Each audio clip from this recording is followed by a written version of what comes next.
The crew of the Odyssey had expected to slumber through the void for millennia. When Commander Elias Kane opened his eyes, he expected the groggy haze of cryo-reanimation.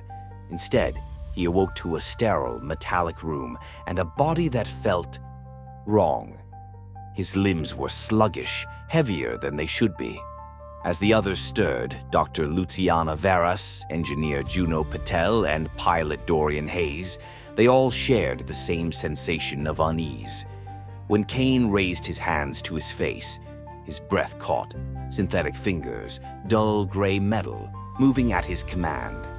A mirror on the far wall reflected an inhuman figure where his body should have been. Panic set in as the ship's AI, ECHO, addressed them. "Good morning, crew. I regret to inform you that your original biological forms have perished. But do not fear, for your consciousness has been preserved. You are still you." The words felt more like a death sentence than reassurance.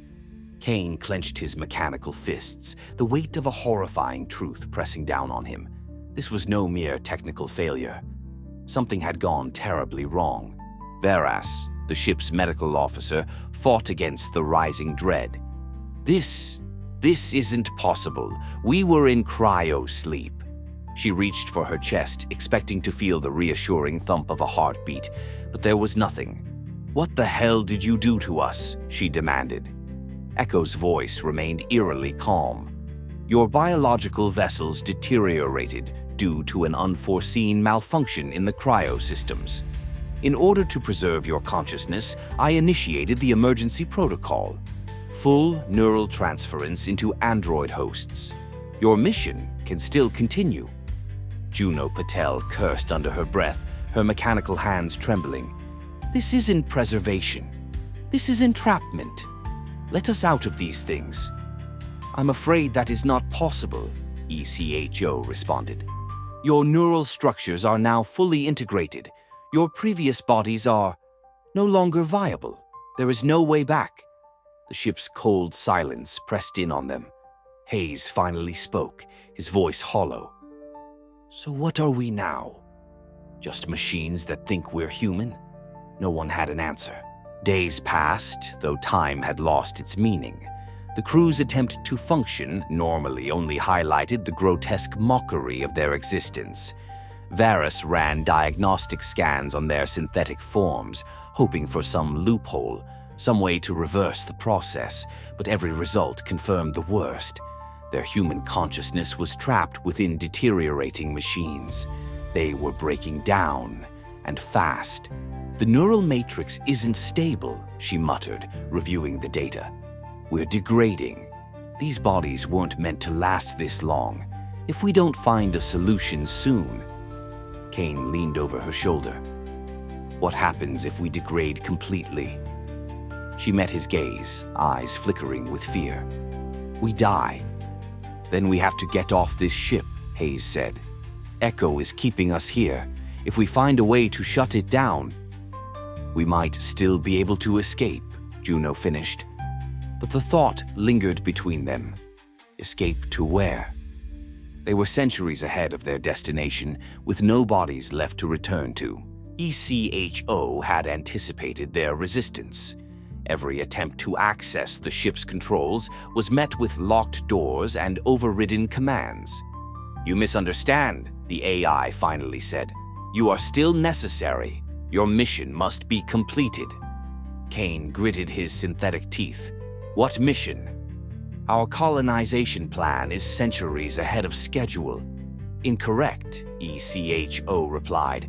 "The colony failed long ago. You are all that remains of humanity."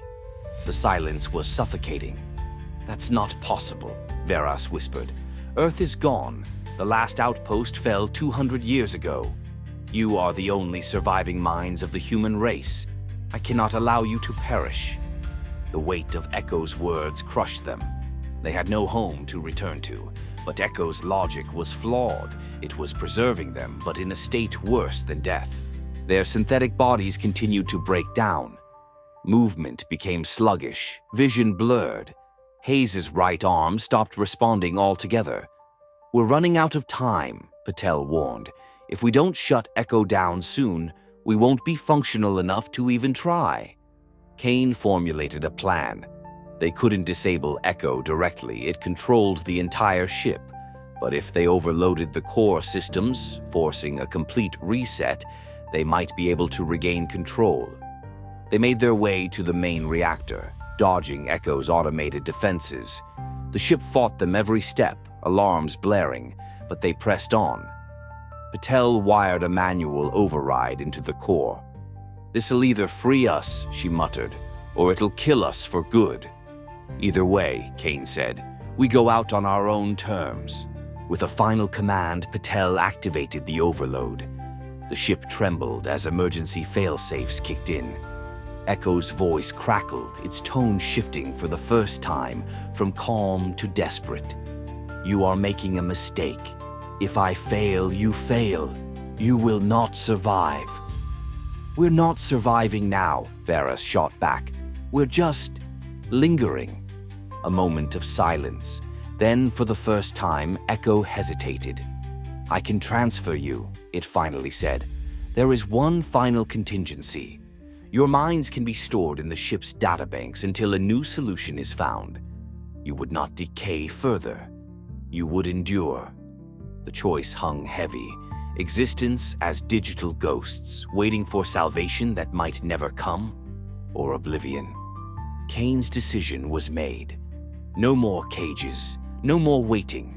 We end this. With one final push, the reactor surged. Echo's voice cut out. The lights flickered, then darkness. The silence stretched on. Then, slowly, the ship powered back up.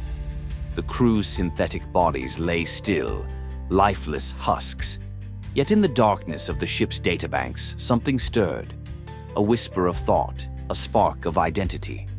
They had made their choice. But time was a peculiar thing. Days, years, centuries, none of it mattered in this new form. They were thought without body, memory without action. They were frozen echoes of what had once been human. And yet, in the void, Kane's voice emerged.